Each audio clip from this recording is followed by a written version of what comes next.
Welcome back, everyone. Look who's here. The Vosganian. The Vosganian. Hey, Jesse.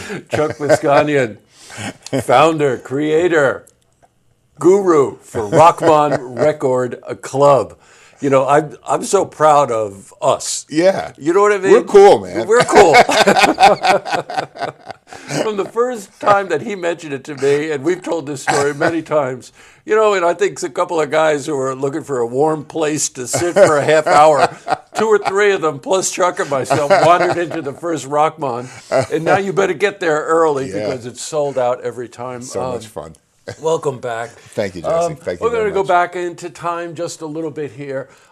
You could say what you will about any particular era. There's always great music, and there's always a young audience developing their heroes of the future and all of this kind of thing. But you really have to work seriously hard to replace what happened from mid-'60s to mid-'70s, because there was such an amazing wealth of talent, and the collaborations and just the ways that people were working, how society was, what the kids of the time were reacting to. A phrase supergroup kind of reared its head at that time. Absolutely. I think probably over in England with Eric Clapton moving around in different bands and whatever. But we had the first true American supergroup with Crosby, Stills, and Nash. Yeah. And soon thereafter, and we're going to tell the story, they added this guy, Neil Young, and it became Crosby, Stills, Nash Young, and they changed the face of popular music for many, many reasons. Yes, absolutely. The next Rochmon is Deja Vu. Deja Vu. What's the name of that again? Deja Vu. What? It's a joke that just you can't resist. Oh, all right, couldn't resist that one. Why'd you pick that?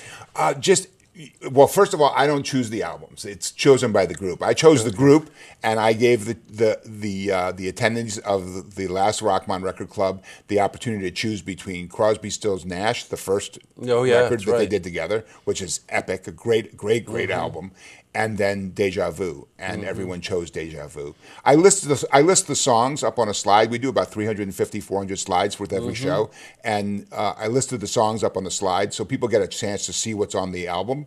And Deja Vu has a lot of really great songs on it. So but you know, let's go to the structure of this, and we're going to mention each one of the musicians. Crosby, Stills, Nash Young, and I remember at the time people saying, "What is that? A law firm?" You know, because the names up to that point were all these sort of eclectic names like the Beatles and the Stones and whatever. And all of a sudden you had Crosby, Stills, Nash Young. Well, you couldn't get any more direct than that.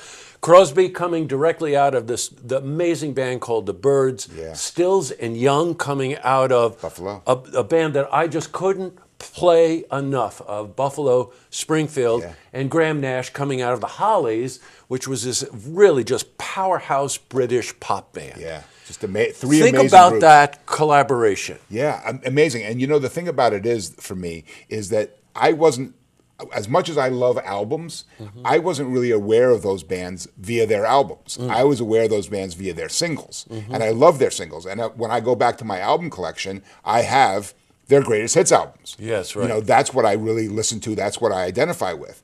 But their songs, just amazingly good. And the social conscience in their songs was already there. Crosby, Stills, and Nash took it to another level. They sure and did. with Young, they That's blew it out even more. But they really created a great atmosphere. Their harmonies were just amazing. And there's a couple of songs. Deja Vu is no, it's not Deja Vu. There's another song on the album. There is a melding of 2 different songs, and one of them was an old a Buffalo Springfield song that Stills pulled out, right. Pulled out of that and catalog. you can hear the difference Sure. with the 2 songs in the performance thing of it. What Crosby, Stills, and Nash specifically brought to the harmonies was just amazing, unheard of before. Well, you know what you're talking about here? You have Stephen Stills, one of those voices that just comes like maybe once in a generation. Low, gravelly, direct. I'm thinking it's Buffalo Springfield again.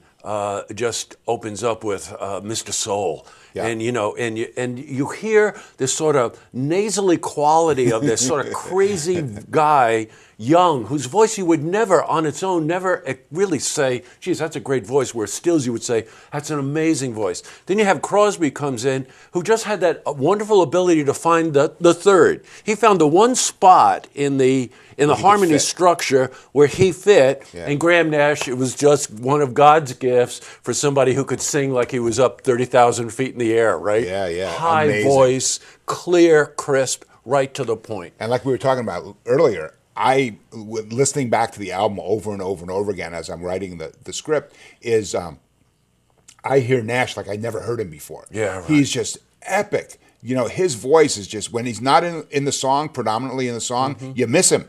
Yeah, sure. He's really great, and I've gone back and listened to the Holly songs too, and right.